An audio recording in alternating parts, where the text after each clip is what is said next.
Jamie McBride and Callum Fraser were once brothers in arms, bound by loyalty and military discipline, until a bitter betrayal turned them into deadly enemies. In the remote highlands of Scotland, their personal feud unleashed a wave of violence so precise and ruthless, it shattered the peaceful town of Inverness, dragging innocent lives into a war fought in the shadows. This is the story of how two former soldiers brought military tactics to organized crime, and how a chilling hit list buried deep in the forest revealed a nightmare still far from over. In the early 2000s, two men returned to Inverness from battlefields far from home. Jamie McBride and Callum Fraser had served in some of the most dangerous combat zones on Earth: Afghanistan, Iraq, and the Balkans. They were part of an elite British Army unit, trained in tactics, survival, and close-quarters warfare. During their service, they saved each other's lives more than once, shared cigarettes in bombed-out buildings,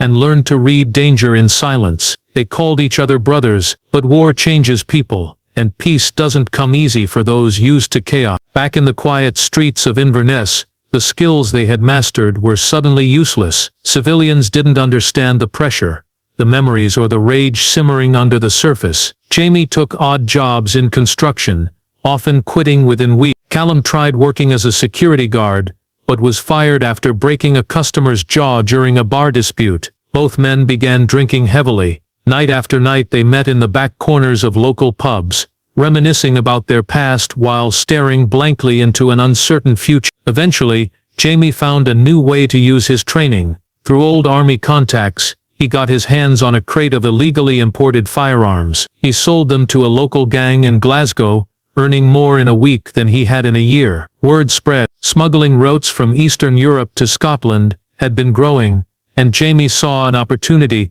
The Highlands were full of hidden paths, isolated cottages, and abandoned military structures, perfect for moving weapons undetected. He brought Callum in almost immediately. The trust between them was absolute. Jamie handled supply chains and logistics, while Callum recruited former soldiers and local muscle. They operated under the radar, using encrypted phones and dead drops in forested areas. Their system was tight, professional, and nearly invisible. Soon they were running a full-fledged operation, selling to biker gangs, organized crime families, and even arming smaller splinter groups in the UK. But money changes people faster than bullets. As the profits grew, so did the tension. Jamie wanted to keep the network small and hidden, maintaining control through precision and caution. Callum had other ideas. He believed they could dominate the entire north of Scotland, expanding into drugs, extortion, and high-level protection racket. He started making deals without Jamie's knowledge, bringing in new men and risking exposure. The divide between them widened with every pound earned. One night, during a meeting in a forest clearing used as a transfer point, Jamie discovered that one of Callum's new recruits had been skimming profits. Jamie insisted on discipline, something final. Callum refused. What followed wasn't an argument. It was a silent decision, a mutual recognition that the trust was broken, and that the partnership was over. From that moment they were no longer partners but rivals.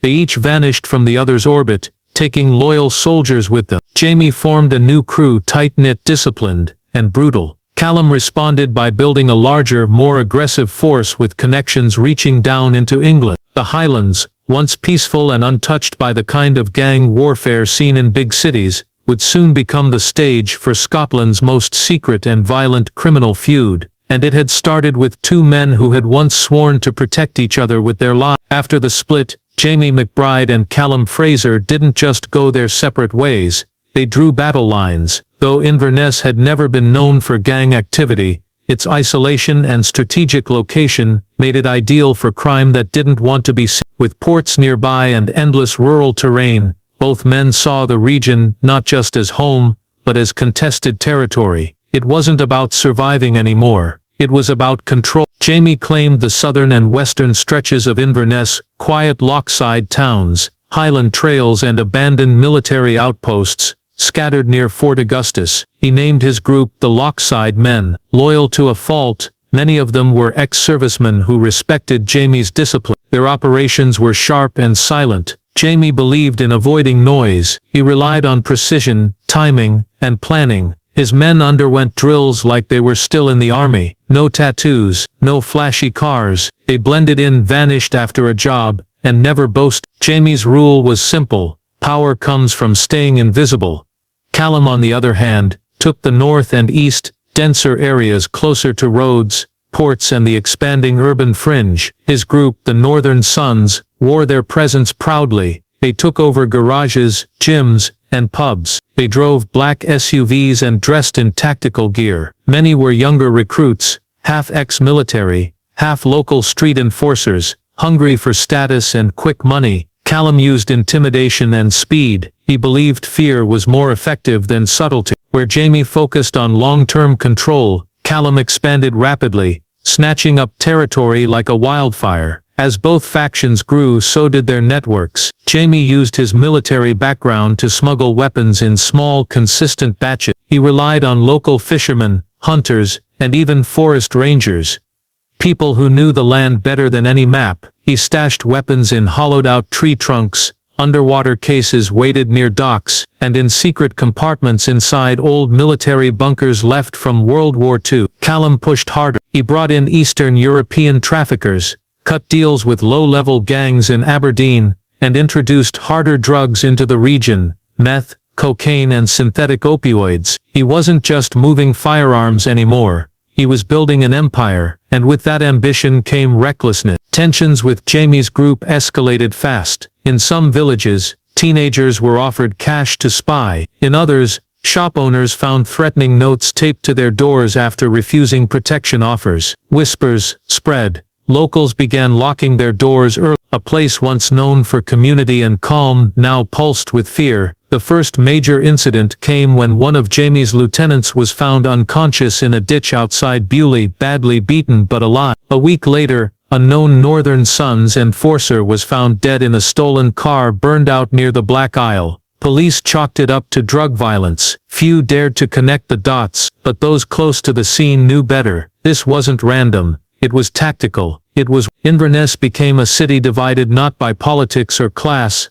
but by silence. People stopped asking questions. A new kind of power had taken hold, hidden in forests, hills and shadows. And at the heart of it all were two former friends, now sworn enemies, each convinced the Highlands belonged to him alone. The war between Jamie McBride and Callum Fraser wasn't fought in the open. There were no drive-by shootings, no flashy street brawl. Instead, it was waged in the shadows of the Scottish Highlands, silent, methodical, and nearly invisible to outsiders. What made this rivalry so deadly was not just the hatred between two men, but the way both sides used military strategies to build a criminal empire. They didn't just operate like gangs, they functioned like covert units, with their own rules, hierarchy and logistics. The Highlands gave them everything they needed. The vast, rugged countryside was ideal for hiding weapons, moving product and staying out of sight. Jamie and Callum had both studied topography during their service. They knew which hills provided cover from drones, which forest paths had no mobile signal, and where to disappear if needed. Using old military knowledge and modern tools, they created what police would later call ghost routes, smuggling paths so well hidden they remained undetected for years. One such route began near a forgotten railway siding west of Loch Ness and wound its way through thick pine forests for nearly 10 miles. Along the way were waypoints,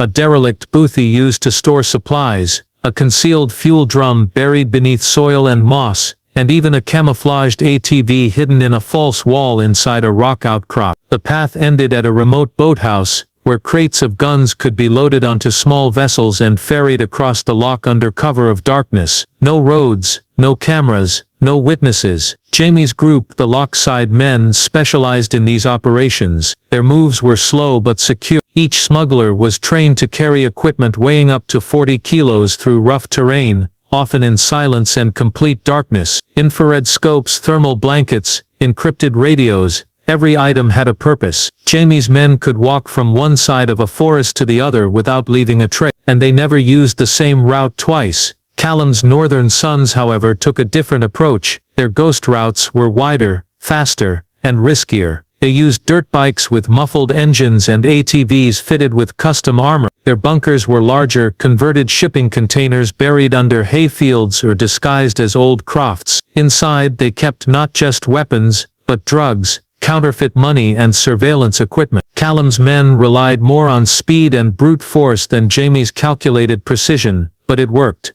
They were hard to track and harder to catch. To store their contraband, both gangs used a network of underground bunkers, many originally built during the Cold War, or as part of forgotten military installations. Some were only accessible through trapdoors hidden beneath sheds or barns. Others were buried deep in the hills with air vents disguised as tree stumps. These bunkers weren't just hiding places, they were command centers. Inside were maps, radio gear, supply inventories, and handwritten notes detailing who owed what and where the next shipment would go. The police, despite growing suspicious, had no idea of the scale. Raids turned up nothing. Surveillance failed to capture movement. On the surface, Inverness remained quiet, but beneath the stillness, a silent war was being waged. One route, one bunker, one weapon at a time. The gangs didn't just live off the land, they disappeared into it. The first disappearance didn't raise many alarms. Gregor Wallace, a low-level courier known for his late-night runs between Fort William and Inverness, simply vanished. He had no close family, moved frequently, and owed money to the wrong people. When his phone stopped ringing and his flat was found empty,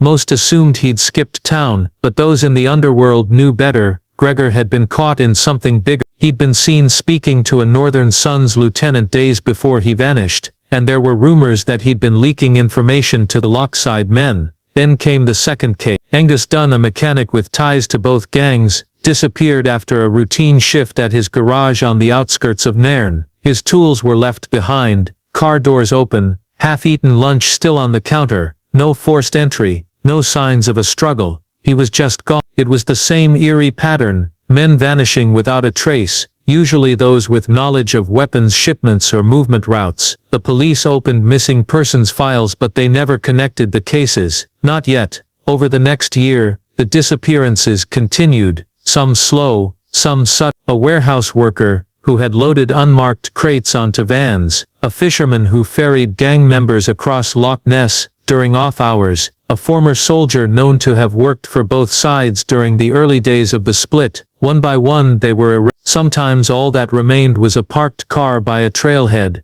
or a set of muddy footprints leading nowhere. The disappearances weren't messy, they were clean, efficient, surgical, almost professional. The public barely noticed. Most of the missing had criminal ties or lived off the grid, but inside the criminal world, fear was growing. Both gangs began purging their ranks, paranoid that leaks were being punished by the other side. Some members tried to lie low while others left Inverness altogether, quietly slipping away to Glasgow or Aberdeen, but leaving didn't always. One man disappeared in Perth, nearly 100 miles from the Highlands. It became clear distance was no protection. The pattern, though hidden, followed a logic. Every person who vanished had touched a piece of the logistics, routes, storage, communication, and most had worked for or with both Jamie and Callum at some point. It was as if someone was cleaning up the past, wiping away the weak links, or those who knew too much, but who was behind it remained a mystery.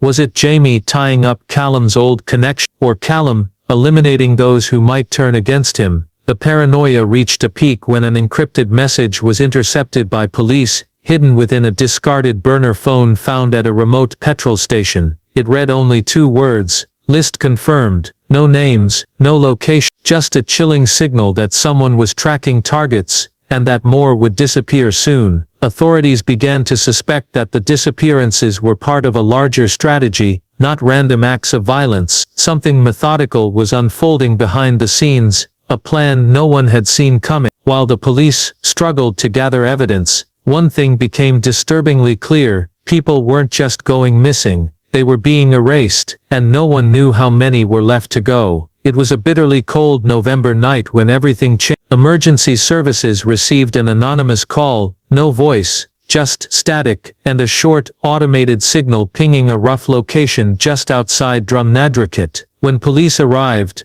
they found a farmhouse engulfed in flames. The building was remote, surrounded by forest, and barely reachable by narrow, winding roads. It took over an hour to get the fire under control. What was left behind would send shockwaves through the entire Highland region. Inside the charred remains of the house, investigators discovered 5 bodies, all men, no identifying documents, no visible tattoos. The bodies had been moved before the fire started, placed deliberately in a circle on the main floor. Each had been shot, 1 clean bullet to the head, no defensive wounds, no struggle. Forensics later confirmed what the scene suggested. These weren't random killings, they were executions. Beneath the ashes, hidden in a part of the basement that hadn't fully collapsed, fire crews found something strange, a blackened metal case. Inside it was a partially melted GPS unit. Surprisingly, the internal memory card had survived. Police tech teams recovered data from the device, and discovered it contained more than just location history. It held a detailed map of the surrounding area, marked with coordinates deep within the forest. Some points were labeled with military shorthand, others were simply coded with numbers and symbols. As authorities pieced together the GPS data, it became clear that the far, not random acts of violence, something methodical was unfolding behind the scenes, a plan no one had seen coming. While the police struggled to gather evidence, one thing became disturbingly clear: people weren't just going missing, they were being erased, and no one knew how many were left to go. It was a bitterly cold November night when everything changed. Emergency services received an anonymous call, no voice, just static, and a short, automated signal pinging a rough location just outside Drumnadrakit. When police arrived, they found a farmhouse engulfed in flames. The building was remote, surrounded by forest, and barely reachable by narrow, winding roads. It took over an hour to get the fire under control. What was left behind would send shockwaves through the entire Highland region. Inside the charred remains of the house, investigators discovered 5 bodies, all men, no identifying documents, no visible tattoos. The bodies had been moved before the fire started, placed deliberately in a circle on the main floor. Each had been shot,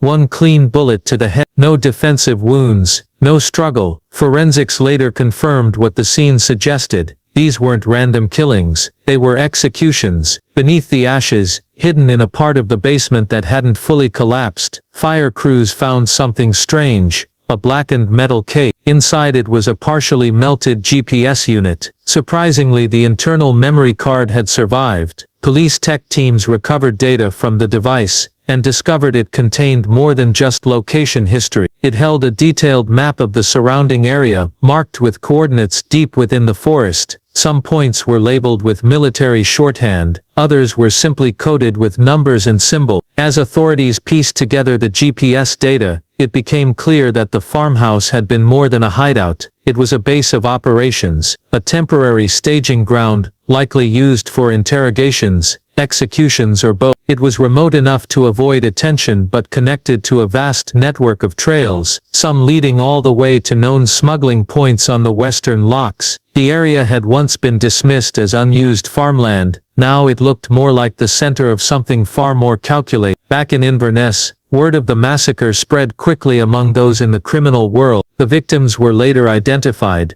2 known Northern Sons associates, a rogue courier, and 2 unidentified men, believed to be enforcers for a short-lived breakaway crew that had worked briefly with Callum Fraser. The message was loud and clear: alliances meant nothing, no one was safe. Someone was sending a warning. Despite the mounting evidence, no arrests were made, no witnesses came forward, no vehicles had been seen entering or leaving the area. It was as if the farmhouse had simply been removed from existence, wiped clean by fire and fear. But the discovery of the GPS device changed the way police looked at the case. These weren't isolated disappearances or turf disputes. This was organized, rehearsed, and meticulously planned. Every action had a purpose. In the weeks following the fire, police began quietly surveying the forest coordinates recovered from the GPS. What they found were paths, barely visible, winding through thick woodland, and leading to makeshift shelters, observation points, and in some cases, underground spaces. It was as if someone had mapped out an entire hidden infrastructure, and while the authorities were only beginning to uncover the full extent of it, one fact had become terrifyingly clear: this wasn't just about rivalry anymore, it was about control, and the war had just taken a much darker turn. The breakthrough didn't come from a police raid or an informant. It came from a retired gamekeeper who lived alone near Glen Affric, tending to wildlife and monitoring deer populations. For years he had kept a network of trail cameras deep in the forest to track movement for conservation reports. One morning while reviewing the footage, he noticed something unusual. Figures moving through the trees in the dead of night. They weren't animals, they were men,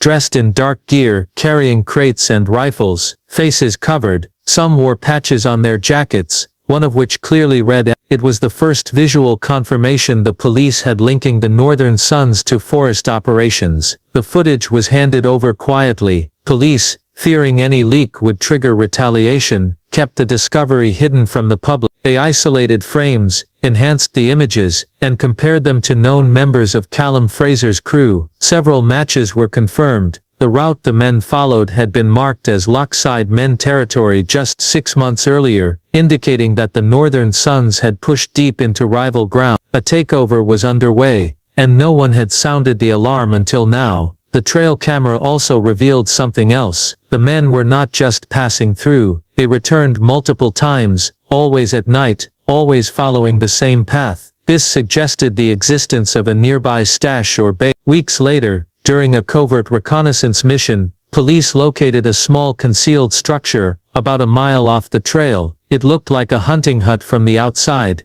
covered in branches and moss. Inside it was far more sinister. Metal shelving lined with ammunition, stacked crates labeled in Cyrillic, and empty weapon cases built to hold assault rifles. Maps were pinned to the walls with colored lines showing trails, elevation points, and time estimates for moving supplies across different routes. One map had a large red X over a region previously linked to Lochside Men activity. The war for territory was no longer cold or theoretical. It was active, advancing and hidden from public view. Investigators began to understand the scope of what they were dealing with. This wasn't just a gang feud, it was a militarized operation, using the Highlands as a battlefield. The level of planning, discipline, and secrecy pointed to leaders with combat backgrounds, men who knew how to control terrain, train soldiers, and manipulate logistics without drawing attention. And that pointed squarely to Jamie McBride and Callum Fraser. Despite the growing body of evidence, authorities remained stuck. The forest trails couldn't be patrolled effectively, surveillance drones often failed due to dense canopy and poor signal, and even when police moved in on a suspected hideout, they found it stripped clean as if the gangs had vanished hours before arrival. Someone on the inside was leaking information, someone with knowledge of police plans. As the investigation stalled,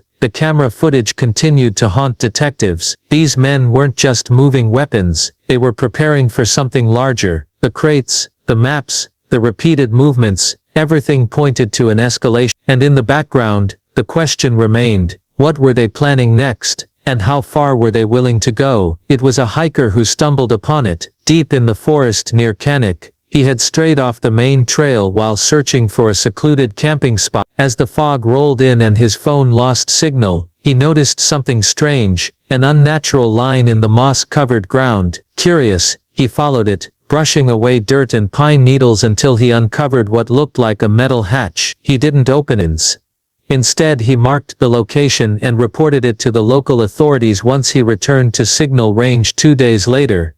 Police arrived quietly, expecting to find an old shelter or abandoned utility site. What they uncovered shook them to the core. The hatch led to a narrow staircase descending into a concrete bunker, cold and dry despite the damp surroundings. The air was stale, filled with the scent of oil, gunmetal and old swamp. Inside were low-hanging lights, a diesel generator, and a maze of narrow rooms lined with shelves, crates and equipment. It wasn't a shelter, it was a base of operations. One room was packed with weapons, rifles, handguns, and boxes of ammunition, much of it traced back to Eastern Europe. Another held encrypted radios, satellite maps, and notebooks filled with coded entries. But the most chilling discovery was in a small chamber near the back, behind a heavy steel door. Inside, buried under loose planks and insulation, was a rusted metal box. It was locked, but the hinges had weakened with age. Police forced it open. Inside was a single notebook wrapped in plastic. The cover was plain and black, and the pages inside were filled with tight handwriting, numbers and initials. It took weeks for intelligence analysts to decode the entries, but once they did, the pattern became unmistakable. It was a hit list, 12 names. Some were first names, others only initials, but all were matched with real individuals, mostly men who had worked with or between the two gangs over the last several years. Next to each name was a date, and a small box. 8 of them had been checked off, every single one aligned with someone who had disappeared. Some had vanished without a trace, others had turned up dead, their cases still unsolved. The list was a roadmap of executions, each one planned, documented, and carried out with precision. The final 4 names remained unchecked. 3 of them were known: a former enforcer who had defected from the Northern Sons, a smuggler with ties to both gangs, and a mid-level operator believed to have acted as a go-between for Jamie and Callum before the split. The 4th name was coded, marked only by a symbol, a broken ring. That symbol appeared nowhere else in the notebook, and its meaning remained unclear, but it was the presence of the list itself, hidden so carefully, protected like a relic, that revealed something more disturbing. This wasn't chaos. This was a long-standing plan, unfolding methodically over years. Each disappearance, each silenced witness,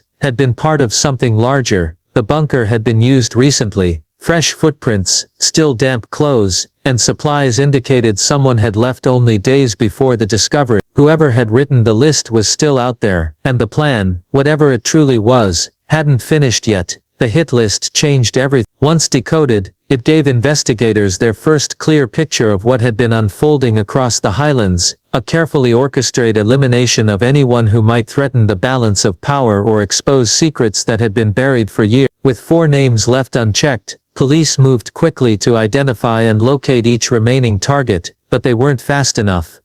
The first name was easy to trace: Malcolm Kerr, a former enforcer for the Northern Sons, had left the gang after a falling out with Callum Fraser. He'd since opened a small boxing gym on the outskirts of Inverness, claiming to be clean and focused on helping at-risk youth. When detectives arrived at his gym, they found it abandoned. His office had been cleared out, lockers empty. CCTV footage showed him leaving 2 days earlier, carrying a single bag and getting into an unmarked van. He hadn't used his bank card since. It was as if he'd vanished into thin air. The second target, Tomas Varga, was a known smuggler with Eastern European connection. He had been quietly cooperating with both Jamie McBride and Callum over the years, playing both sides for profit. He lived in a heavily secured property outside of Viamore and rarely left it. Yet when police arrived, they found signs of forced entry, no alarms triggered, no struggle, just silence. His dogs were unharmed, food still in their bowls. Varga's safe had been emptied, and his car remained in the driveway. There was no sign of where he'd gone or who had taken him. The third person was more elusive. Liam Drummond, a former military logistics expert, had reportedly helped Jamie and Callum set up their earliest smuggling routes. Before stepping away from the violence, he lived a quiet life as a park ranger near Loch Marie. When news of the hit list surfaced in law enforcement circles, Liam was placed under surveillance, but just days later, his cabin was found empty. A rope hung from a tree nearby, staged to suggest a suicide, but there was no body. A search of the area turned up nothing. Bloodhounds lost his scent at the water's edge. Investigators began to suspect it was a staged disappearance, either a faked death, or a professional extraction. That left only one unknown, the name marked by the broken ring symbol. Detectives combed through files, gang rosters, and military records, trying to find a match. Theories ranged from a high-ranking police informant to a corrupt customs officer, but none of the leads matched the symbol. What they did discover, however, was even more alarming. The same symbol had been seen before scrawled into the wall of the burned-out farmhouse near Drummatrucket. It had been dismissed at the time as graffiti or gang tagging. Now it seemed to be a signature. Whoever used it wasn't just tracking targets, they were announcing themselves. Then came the final twist. A comparison between the symbol and Jamie McBride's old unit insignia from his army days showed an uncanny similarity. Investigators began to consider a chilling possibility. Jamie himself might have written the list, but if that were true, why was it hidden in territory controlled by Callum Fraser? Unless the feud was no longer between two men, but one man waging war against everyone who had ever betrayed him. The revelation that Jamie McBride might be the mastermind behind the hit list sent shockwaves through the investigation. Jamie was more than just a gang leader, he was a former soldier with tactical training, a man who valued control and order above all else. If the symbol found at the burned farmhouse, and the bunker truly linked back to him, it meant the feud had evolved into something far more personal and far more dangerous. Jamie had always been the quiet strategist, the one who preferred to operate in the shadow, but the hit list revealed a chilling level of calculation. Each name, each execution, was part of a brutal cleansing, a systematic effort to eliminate anyone who might threaten his vision of control. It was no longer just about turf or smuggling route. It was about loyalty and betrayal, about rewriting the rules of power in Inverness and beyond. Police began piecing together Jamie's recent movements through surveillance footage, phone records, and informant reports. Despite his low profile, Jamie remained a figure in the underworld, frequently seen meeting with trusted lieutenants in secluded locations. But as investigators dug deeper, they discovered something alarming. Several known associates had disappeared shortly after meeting with him. It was as if Jamie was orchestrating a purge from within. Meanwhile, Callum Fraser's role in the unfolding drama became murkier. Intelligence suggested that while Callum had been aggressive in expanding his territory, he was now on the defensive, struggling to maintain control as members defected or vanished. Some believed Callum was unaware of the hit list, or at least not directly involved in the execution. Others suspected he was playing a dangerous game, keeping up appearances while planning a counterstrike. The tension in Inverness escalated. Local businesses closed earlier, and residents reported more armed men in the forests and on the road. The police,